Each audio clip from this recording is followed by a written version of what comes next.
Yo, balik lagi dan gue Rama. Untuk video kali ini gue mau membahas tentang episode SpongeBob yang berjudul Squidward Defense. Episode ini sebenarnya punya pesan penting di dalam episodenya. Penasaran? Tonton video ini sampai selesai dan jangan lupa untuk klik subscribe dan like video ini supaya gue tambah semangat buat terus upload video untuk kalian. Squidward Defense.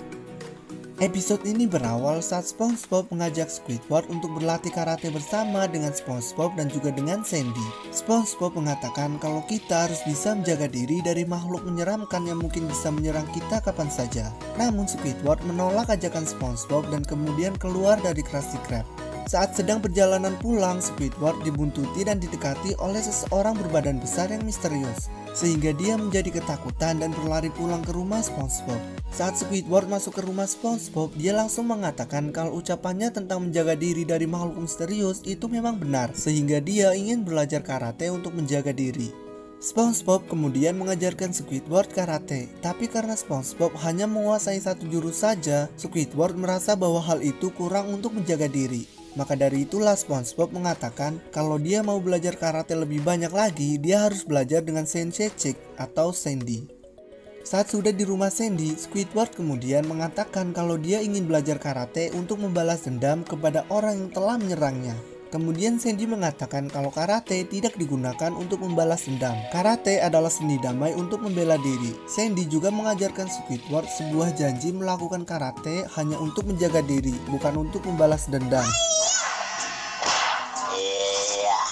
Aku berjanji akan menggunakan karate hanya untuk membela diri dan bukan untuk balas dendam. Sandy kemudian setuju dan mengajarkan Squidward karate. Namun Squidward selalu gagal dalam latihannya. Contohnya gagal saat mematahkan kayu, gagal saat latihan menangkis, dan gagal saat latihan memukul. Squidward sempat kesal dan mengatakan kalau ini semua tidak ada artinya. Sandy pun kemudian mengatakan kalau seseorang harus mengetahui gerakan sehari-hari sebelum menguasai karate. Seseorang harus tahu dulu gerakan setiap hari sebelum menguasai karate. Squidward kemudian melakukan gerakan sehari-hari seperti mengepel, membersihkan lantai dengan penyedot debu, menjadi pancuran air, dan menggali lubang untuk menanam kacang. Setelah selesai, dia kemudian merasa bahwa dia dipermainkan oleh Sandy dan SpongeBob, sehingga dia memutuskan untuk keluar dari pelajaran karate ini.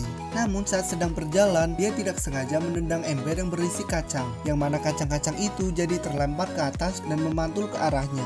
Tapi dengan refleks, Squidward berhasil menangkis semua kacangnya dan berkata kalau dia bisa melakukannya. SpongeBob juga menyuruh Squidward mematahkan kayu, dan ternyata dia juga bisa melakukannya. Namun setelah Squidward menguasai karate, dia rupanya dengan sengaja pergi ke tempat di mana dia pernah diserang orang dulunya. Dan dengan percaya diri, dia menunggu orang yang pernah menyerangnya dulu.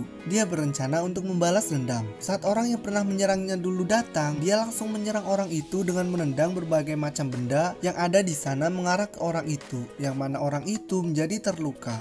Namun setelahnya orang yang telah diserang Squidward kemudian mengatakan kalau dia hanya ingin mengembalikan belanjaan Squidward dan bukan menyerangnya seperti yang dipikirkan Squidward. Aku hanya ingin memberikan belanjaanmu yang kau jatuhkan.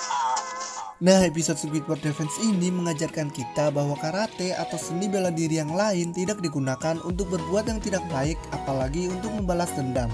Seni bela diri seperti namanya lebih baik digunakan untuk menjaga diri. Nah, segitu dulu untuk video kali ini. Jika kalian ada saran untuk video yang harus gue bahas, tulis aja di kolom komentar.